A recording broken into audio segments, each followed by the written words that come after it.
মেইলের ব্যবহার দিন দিন বেড়েই চলেছে। মেইল পাঠাতে গেলে হয়তো বা টুতে সেই ইমেল অ্যাড্রেসটি দিয়ে আমরা সহজেই মেইল পাঠাতে পারি, এটা হয়তো আমরা সবাই জানি। কিন্তু তার পাশেই লক্ষ্য করা যায় সিসি এবং বিসিসি নামে একটা অপশান আছে।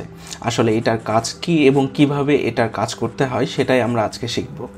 স্কুল, কলেজ, ভার্সিটি এবং জব ক্ষেত্রেও মেইলের প্রয়োজনীয়তা আমরা অনুভব করি এবং আমরা সেটা ব্যবহারও করি। তো আসুন দেখে নিই এক পলকে এটি কিভাবে ব্যবহার করতে হয়। প্রথমে যে ইন্টারফেসটি আমরা দেখতে পারি সেখানে টু অপশানটি হয়তো খুব সহজেই চলে আসে এবং আমরা সেখানে কাঙ্ক্ষিত মেইল অ্যাড্রেস দিয়ে আমরা প্রয়োজনীয় ইনফরমেশান সেখানে শেয়ার করি। এটা হয়তো আমরা সকলেই জানি। কিন্তু তার ডান পাশে লক্ষ্য করবেন সিসি এবং বিসিসি নামে একটা অপশান আছে। তাহলে সেটার কাজ কি? প্রথমে আসা যাক সিসি নিয়ে। সিসি এর পূর্ণরূপ হচ্ছে কার্বন কপি। তো নামটি শুনে আমরা বুঝতে পারছি যে মেলের মতোই আরেকটি হুবহু কপি। কিন্তু এখানে প্রশ্ন হচ্ছে টুতেও এক বা একাধিক মেল আমরা পাঠাতে পারি, তাহলে আমরা সিসিতে রাখবো কেন?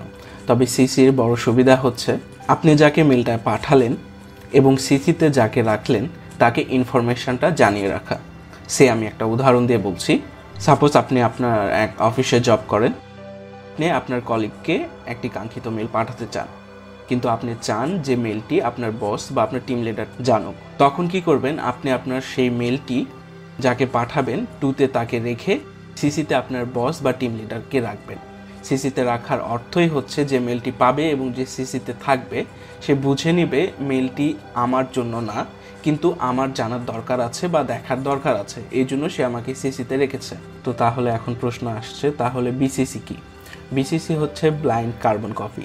আপনি যাদের বিসিসিতে রাখবেন একে অপরকে দেখতে পারবে না, কিন্তু একই মেল সবার কাছে পৌঁছে যাবে এবং বিসিসি জানতে পারবে সিসি বা টুতে কে আছে, কিন্তু বিসিসিতে কয়জন আছে সেটা সে দেখতে পারবে না। এটার সুবিধা যদি আমি বলতে চাই তাহলে সে একটা উদাহরণ দেই, যে সাপোজ এখন বিভিন্ন ধরনের ইনভাইটেশন আমরা মেলে আদান প্রদান করে থাকি, বা বিভিন্ন ধরনের শুভেচ্ছা বা বিভিন্ন ধরনের উৎসবের পালনের ক্ষেত্রেও আমরা মেল করে থাকি।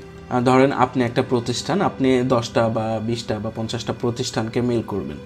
তো একজন প্রতিষ্ঠানের ডেডিকেটেড যে মেল আইডি আপনি হয়তো চাচ্ছেন আরেকজন জানুক, বা এটা জানা উচিতও না। সো সবার মেল আইডিগুলো আপনি হাইড করে, মানে কয়জনকে পাঠালেন, কাকে কাকে পাঠালেন কেউই জানবে না, বাট একটা মেইল আপনাকে আলাদা আলাদাভাবে পাঠানোর দরকার হচ্ছে না, সেটা আপনি টোটালি একটা মেল সবাইকে দিতে পারছেন। ক্লিয়ার? কিন্তু যদি আপনি মেলটি সিসিতে রেখে করতেন তাহলে সবাই সবাইকে দেখতে পারতো এবং সবাই সবার মেল অ্যাড্রেসটিও জানতে পারতো। তো এই হচ্ছে টু সিসি এবং বিসিসি। তো আরেকটা ইনফরমেশনও আপনাদেরকে জানিয়ে রাখছি। অনলাইন অফিস বা অনলাইন কলের সময় কি দেখেছি যে জুম বা বিভিন্ন ধরনের এই টাইপের অ্যাপস আমরা ইউজ করতাম এবং সেখানে লিঙ্ক আপ কপি করা বা লিঙ্ক সেট করার একটা বিশেষ বড় ধরনের একটা ঝামেলা থাকতো। তো সেই ঝামেলাটা কেটে ওঠার জন্য কিন্তু মেল আপনাকে খুব সহজে এবং খুব ইজি ওয়েতে আপনাকে একটা ক্লাসরুম খুলতে পারবেন এবং সেখানে 250 জনের মতো আপনি সেখানে মিটিংয়ে অ্যাটেন্ড করাতে পারবেন বা 250 জন অ্যাটেন্ড হতে পারবেন, এরকম একটা সিস্টেম তারা চালু করেছে। মেলের সাইড অপশানে গেলেই দেখবেন মিটিং নামে একটা অপশান রয়েছে, সেখানে জয়েন মিটিং আছে এবং মিটিং ক্রিয়েট করার জন্য অপশানও আছে।